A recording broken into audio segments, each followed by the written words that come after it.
Thank you very much. Please. Please be seated. Thank you very much. Good morning. Dr. Edelstein, thank you for that kind introduction. And I want to thank Steve Simon, the chair of today's event, for inviting me to join you. It's great to be here in Montgomery County with the committee for Montgomery County and with all of you here this morning. First of all, I want to sincerely thank all of you for your service to Montgomery County and your dedication to your communities and your organizations.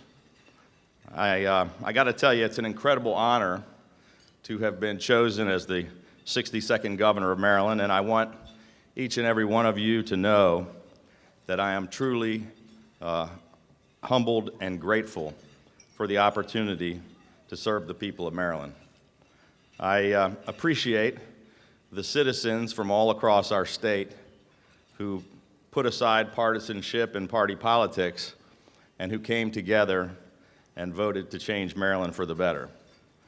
Now, I know that many of you in this room probably did not think I was going to be the one addressing you here this morning as governor-elect.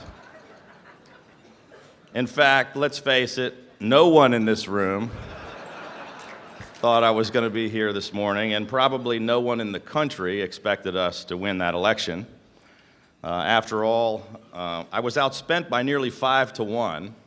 My opponent spent $16 million more than I did in a state that's more than 2-1, Democrat to Republican.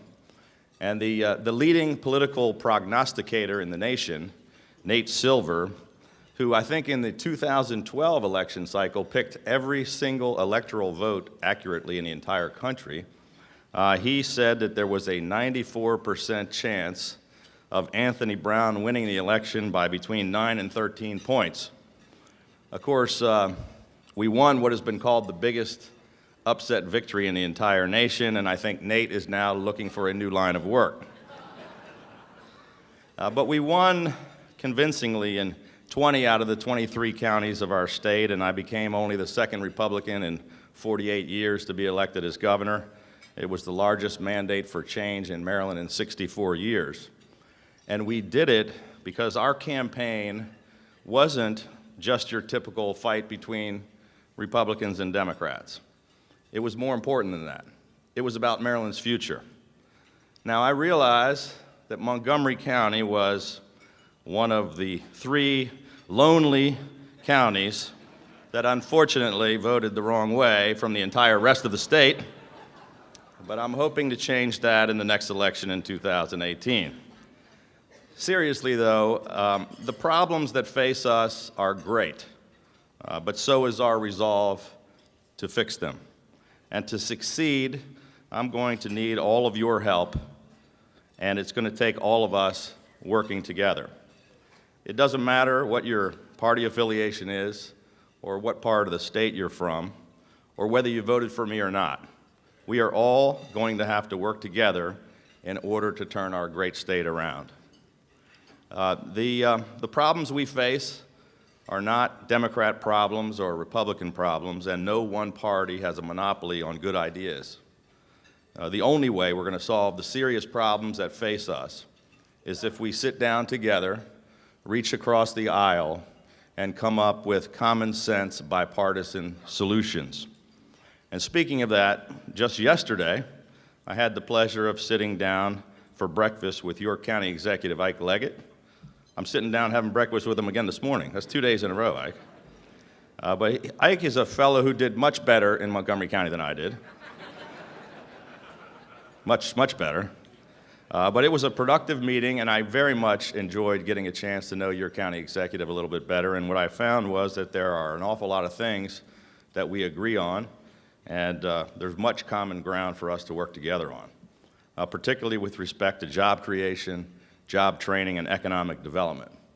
And Ike shared with me yesterday some of his ideas in his innovative 6-point economic plan, and we both committed to work together in a bipartisan fashion for the good of Montgomery County and for the state of Maryland. So thank you, Ike. I sincerely do look forward to working with you.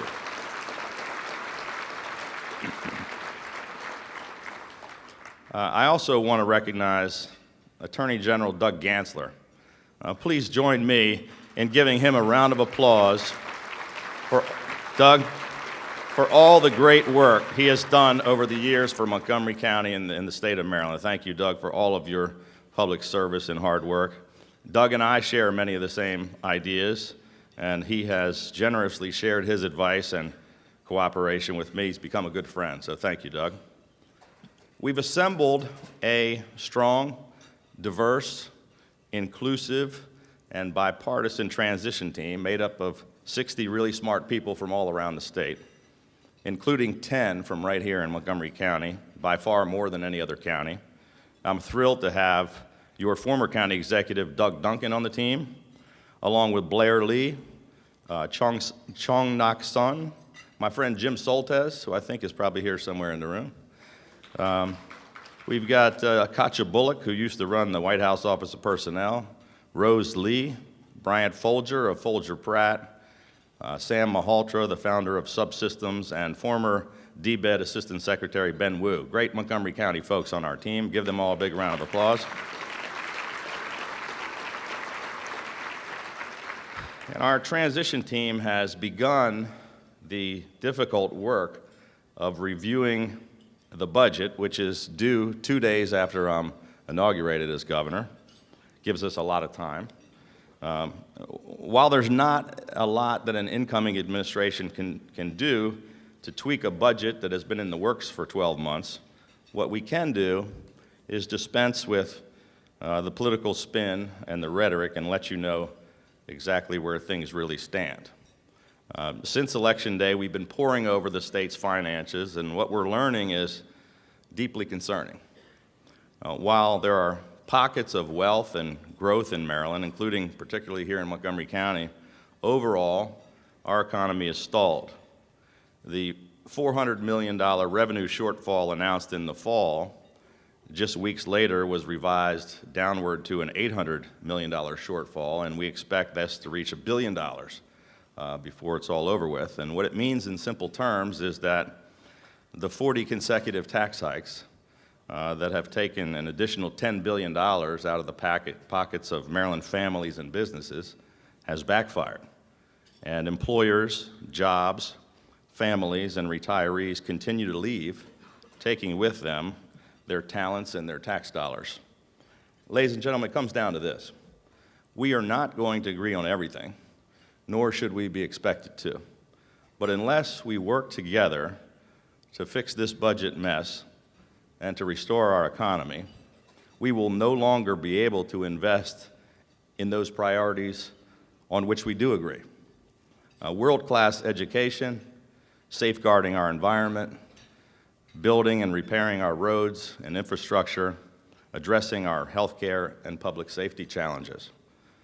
Despite billions in new taxes, borrowing, and spending over the past 8 years, many challenges are becoming worse. Many of our schools are overcrowded, others are crumbling in neglect. Over $1 billion has been diverted from environmental trust funds to the general fund, jeopardizing our ability to protect the bay and our environment. And likewise, gas taxes were jacked up to pay for transportation projects, and yet $1 billion was siphoned from the Transportation Trust Fund and misspent on general fund expenses. Across the state, highway user revenue payments to local governments were slashed by up to 96%, often the largest state contribution to local governments. And this wreaked havoc on counties and municipalities across the state who are struggling to make ends meet. So as we work to rein in spending and run the government in a more efficient and more cost-effective way, we'll then begin rolling back some of these 40 consecutive tax hikes that have crushed our economy. The current administration was giving corporations $544 million in tax breaks per year in incentives to do business in Maryland. But I believe that a better long-term approach is to lower the cost of doing business in Maryland for all companies so we don't have to offer special deals to get employers to stay here.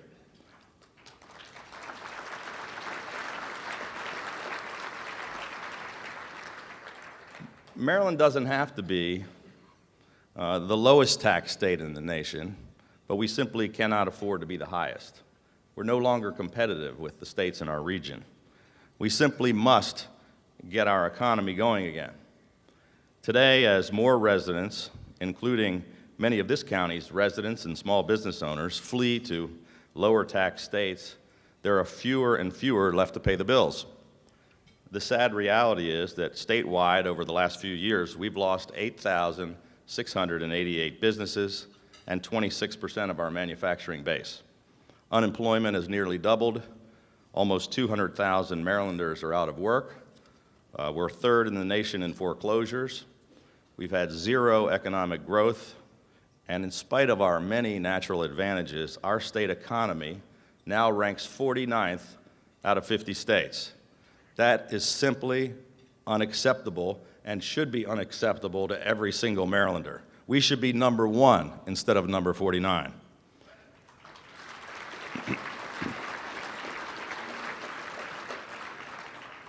We've had the largest mass exodus of taxpayers fleeing our state of any state in the Mid-Atlantic region and one of the worst in the entire nation.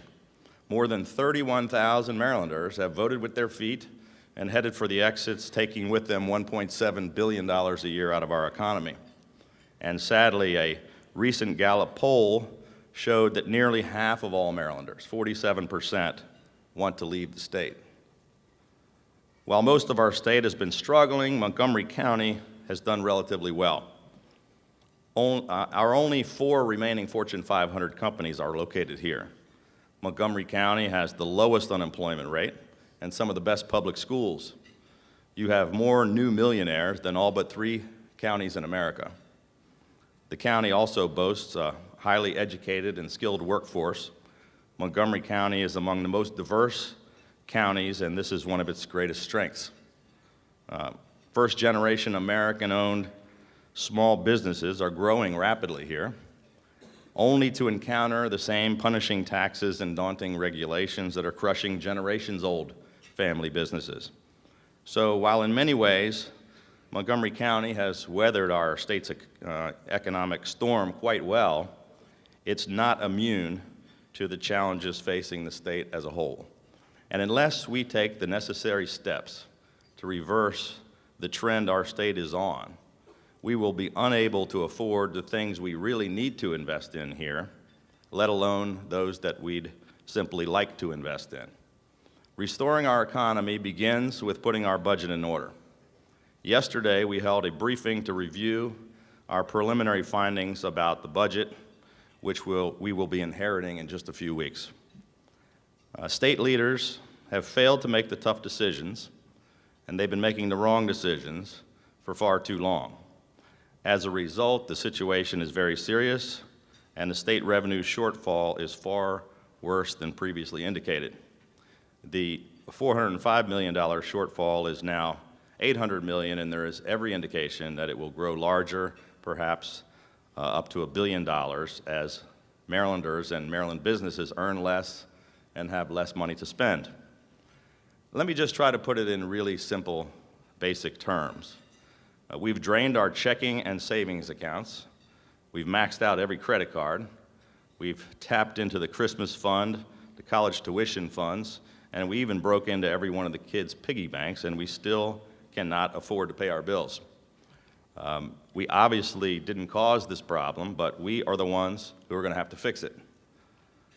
And that means we're going to have to make some very difficult choices because our state government cannot continue to spend more than it takes in. We also cannot endure a policy of political spin, fiscal gimmickry, and hiding the real fiscal reality. We're going over the budget with a fine-tooth comb to identify every possible area for savings, and once we get spending under control, we will then begin to roll back as many of these 40 consecutive tax hikes as possible so that struggling Maryland families and small businesses can keep more of what they earn. We're going to make it a job requirement for agencies to address each and every official audit to make sure that we're using your tax dollars wisely.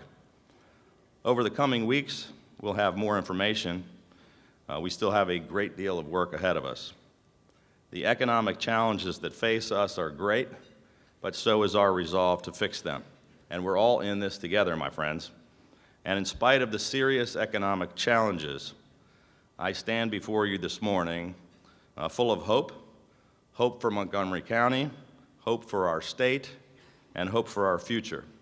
I promise you that I'm going to work as hard as I possibly can to clean up the mess in Annapolis and to make Maryland a place we can all be proud of again.